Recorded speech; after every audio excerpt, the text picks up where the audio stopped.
Now students ये question देखिए, ये क्वेश्चन नंबर क्या है, ये आया हुआ है बोर्ड एग्जामिनेशन में। क्वेश्चन देखिए, शायद थोड़ा ब्लर आपको दिखाई पड़ेगा। How many terms of an AP, तो एक एपी दी हुई है आपको 9, 17, 25। How many terms of this AP must be taken to give a sum of, sum यहाँ पर दिया हुआ है, यानी कि एन टर्म्स का सम आपको दिया हुआ है 336। ओके, तो कह रहा है कि इस एपी के ये जो 9, 17, 25 एंड डॉट डॉट डॉट, ये जो एपी चल रही होगी, इस एपी के कितने टर्म्स लिए जाएं कि उनका सम कितना हो जाए 636। तो मैंने कहा कि भाई मान लो इस एपी के एन टर्म्स लिए जाएंगे, कितने, एन।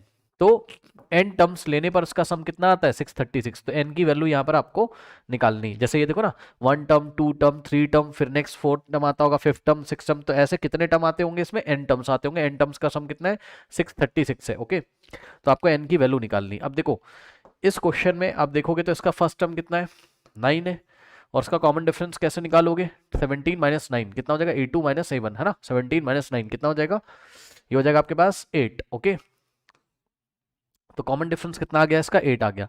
अब देखो ये जो आपको दिया हुआ है यहाँ पर Sn, ठीक, Sn यानी कि एन टर्म्स का सम दिया हुआ है क्वेश्चन में 636। यहाँ पर Sn की जगह हम क्या करेंगे, इसका फॉर्मूला रखेंगे, क्या होता है, n/2 in the bracket 2a और प्लस n-1 इंटू डी, और यहाँ से n की वैल्यू हम निकालने की कोशिश करेंगे। ठीक, चलिए देखिए कैसे निकालेंगे। अब ध्यान दो, यहाँ पर ये n/2 है, in the bracket 2 into a, so 2 into a की जगह कितना रखोगे 9 और plus n-1 into D, D की जगह कितना रखोगे, डी कितना है 8 है।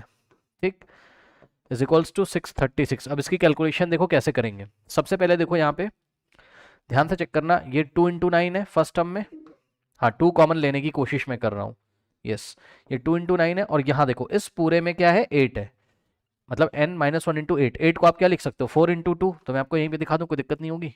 8 को हम क्या लिख सकते हैं, डी कितना था 8, 8 को मैंने 4 इंटू 2 लिख दिया। क्या फायदा है इससे, ये फायदा आपको दिखाई पड़ेगा कि ये सेकंड टर्म है और ये पूरा फर्स्ट टर्म है, तो 2 कॉमन आ जाएगा। ठीक, तो 2 कॉमन क्यों ले रहे हैं, क्योंकि बाहर n/2 है, ये देखिए बाहर n/2 है और अंदर से 2 कॉमन आएगा, सो n/2 में 2 मल्टीप्लाई कर देगा। ठीक, फर्स्ट टर्म में क्या बचेगा 9, और प्लस यहाँ से 2 बाहर चला गया तो क्या बचेगा,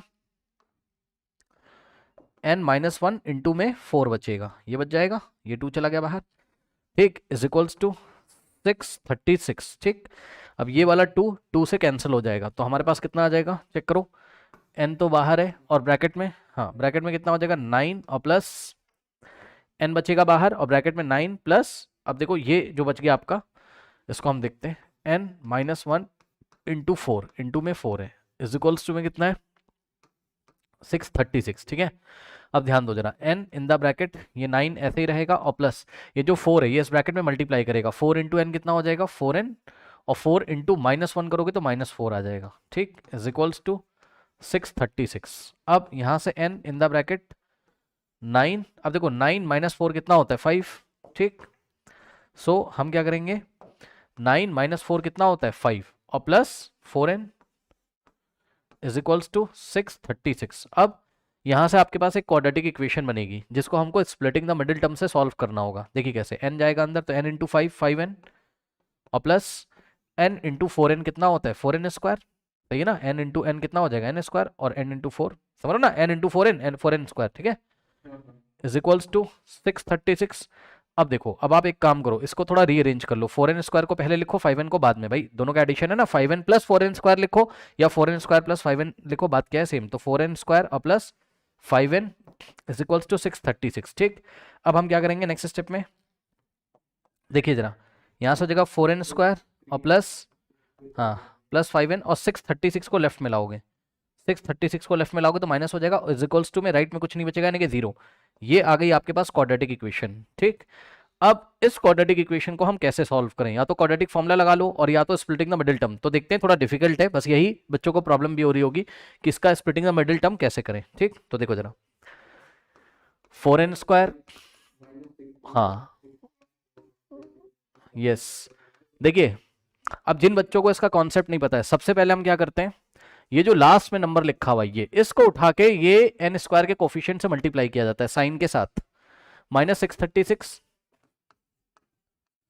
इंटू पूरा आप 4n स्क्वायर से मल्टीप्लाई कर दो, कितना आ जाएगा आंसर, ये माइनस में ये प्लस में, तो आंसर माइनस में आएगा, 436 इंटू 4। ठीक, तो कितना हो जाएगा, 436 सॉरी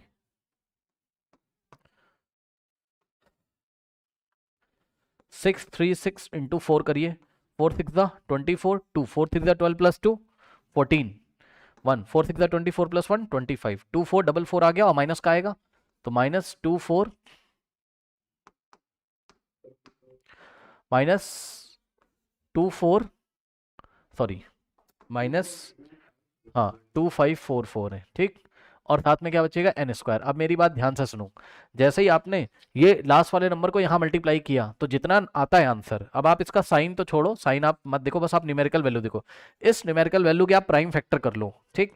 प्राइम फैक्टर करके वहां से एडजस्टमेंट करेंगे, अभी दिखाता हूं मैं आपको किस तरीके से। देखिए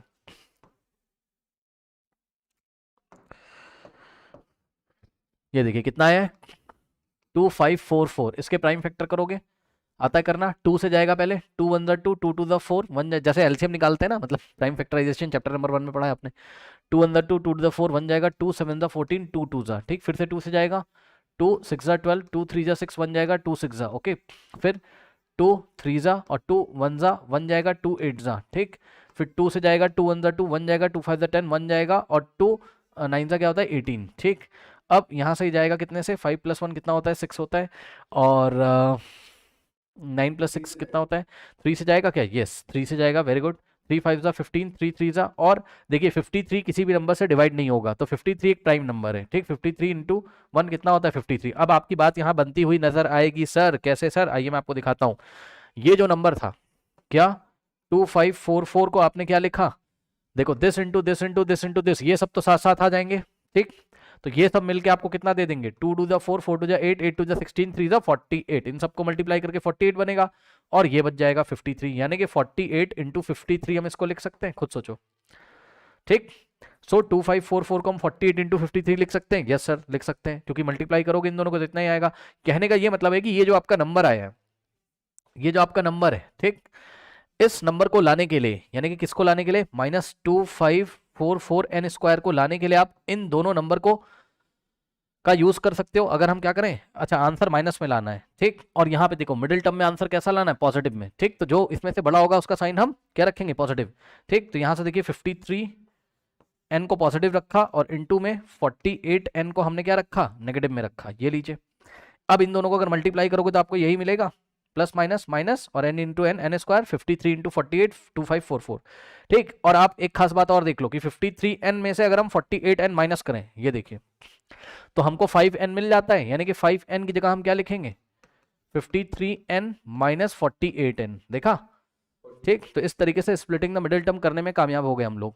तो हम क्या करेंगे यहाँ 4n स्क्वायर और प्लस 5n की जगह आपको क्या लिखना है, 53n और माइनस 48n और माइनस 636, समझे ना। 5n की जगह क्या लिखा, 53n माइनस 48n और माइनस 636 इज इक्वल्स टू में 0 आ गया, ये लीजिए, ठीक। अब ध्यान दो, अब इन दोनों में से क्या कॉमन आ रहा है, n, तो n कॉमन ले लेंगे, तो यहाँ 4n स्क्वायर था, 4n बचेगा, प्लस यहाँ 53n था, n बाहर चला गया, 53 बचेगा, ठीक। और इन दोनों में से क्या कॉमन लेंगे, ये आप सावधानी से कॉमन लीजिए, देखिए बात समझिए, हाँ माइनस तो आएगा ही कॉमन, बिल्कुल सही, माइनस तो आएगा ही, साथ में यहाँ पे देखो कितना बच रहा है, यहाँ 4, तो अंदर यहाँ 4 बचना चाहिए, 12 4 था कितना होता है 48, सो 12 कॉमन होगा, तो 12 4 था, अंदर 4 बचेगा और n भी बचेगा, और माइनस की जगह आप क्या हो जाएगा, यहाँ प्लस हो जाएगा, क्योंकि माइनस कॉमन ले लिया है, ठीक।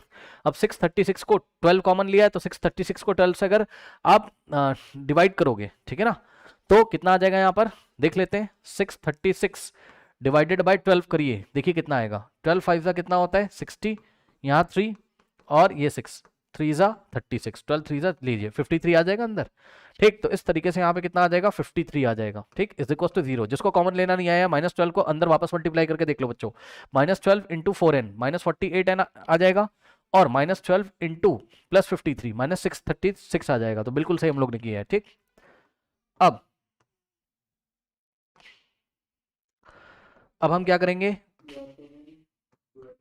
हाँ यस, ये फर्स्ट टर्म और ये सेकंड टर्म, क्या कॉमन आ रहा है इसमें से, 4n प्लस 53 कॉमन आ जाएगा, ब्रैकेट में देखिए फर्स्ट टर्म में क्या बचेगा, n कॉपी कर लिया, फिर माइनस कॉपी कर लेंगे, सेकंड टर्म में क्या बचेगा 12, ओके, इज इक्वल्स टू 0, यानी कि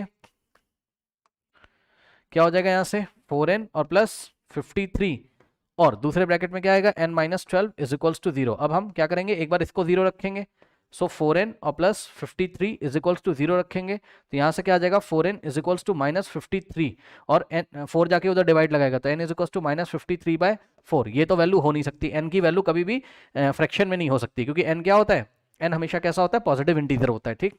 तो ये तो हो नहीं सकता है। यहाँ से n minus 12 is equals to 0, so n is equals to minus 12 उधर जाएगा, 0 प्लस 12 12, तो n की वैल्यू कितनी आ जाएगी, 12 आ जाएगी। ओके, तो इस तरीके से इस क्वेश्चन में जो आंसर है कि how many terms of this AP, so answer is how many की जगह हम लिखेंगे आंसर में 12 term of this AP must be taken to give a sum of 636। Okay, कर लीजिए।